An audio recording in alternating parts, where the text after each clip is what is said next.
ಕರ್ನಾಟಕ ಪ್ರಾಂತ ರೈತ ಸಂಘದ 18ನೇ ರಾಜ್ಯ ಸಮ್ಮೇಳನ ಕೋಲಾರದಲ್ಲಿ 9, 10, 11ನೇ ತಾರೀಕು ನಡೀಲಿಕ್ಕಿತ್ತು.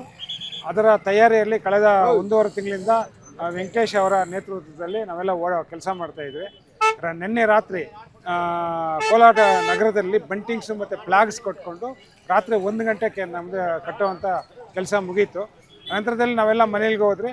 ಒಂದು 20 ಜನ ಇದ್ರಿ, ಎಲ್ಲರೂ ಮನೆಗಳಿಗೆ ಹೋದ್ರಿ. ಮತ್ತು ವೆಂಕಟೇಶ್ ಸಹ ನಮ್ಮನ್ನೆಲ್ಲ ಮನೆಗೆ ಕಳಿಸಿ ಅವ್ರು ಲಾಸ್ಟಲ್ಲಿ ಮನೆಗೆ ಬಂದರು.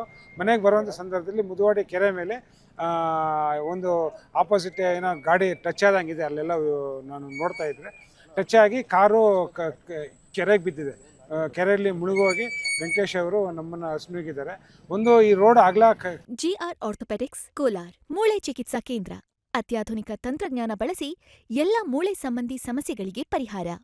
ಜಾಯಿಂಟ್ ರಿಪ್ಲೇಸ್ಮೆಂಟ್, ಸ್ಪೋರ್ಟ್ಸ್ ಸಂಬಂಧಿ ಸಮಸ್ಯೆಗಳು, ಮೂಳೆ ಮುರಿತ, ಸ್ಪೈನ್ ಶಸ್ತ್ರಚಿಕಿತ್ಸೆಗಾಗಿ ನುರಿತ ಮೂಳೆ ತಜ್ಞರನ್ನು ಸಂಪರ್ಕಿಸಲು 7022532255ಕ್ಕೆ ಹಿಂದೆ ಕರೆ ಮಾಡಿ. ಕಡಿಮೆ ಇದೆ.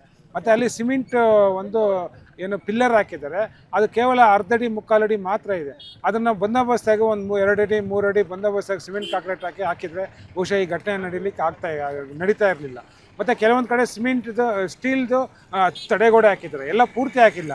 ಮತ್ತು ರೋಡ್ ಅಗಲ ಮಾಡಬೇಕು. ಹಾಗಾಗಿ ಈ ಘಟನೆ ನಡೀಲಿಕ್ಕೆ PWD ಮತ್ತು ಸರ್ಕಾರದ ಒಂದು ವೈಫಲ್ಯನೇ ತೋರಿಸ್ತಾ ಇದೆ. ಮತ್ತು ಕ್ವಾಲಿಟಿ ಇಲ್ಲ ಅಲ್ಲಿ ಗಚ್ಚು ಏನು ಹಾಕಿದ್ದಾರೆ, ಒಂದು ಸಿಮೆಂಟ್ ಕಾಂಕ್ರೀಟ್ ಒಂದಿದು, ಅದು ಕ್ವಾಲಿಟಿ ಇಲ್ಲ. ಹಾಗಾಗಿ ಸರ್ಕಾರನೇ ಇದನ್ನು ನೇರ ಹೊಣೆ ಹೊರಬೇಕು. ಈ PWD ಮತ್ತು ತಕ್ಷಣ ಈ ರಸ್ತೆಯನ್ನು ಅಗಲ ಮಾಡುವಂಥದ್ದು ಮತ್ತು ಸ್ಟೀಲ್ ಒಂದು ತಡೆಗೋಡೆಯನ್ನು ಕೂಡಲೇ ನಿರ್ಮಾಣ ಮಾಡಬೇಕಂತ ಒತ್ತಾಯ ಮಾಡ್ತಾಯಿದ್ದೀವಿ.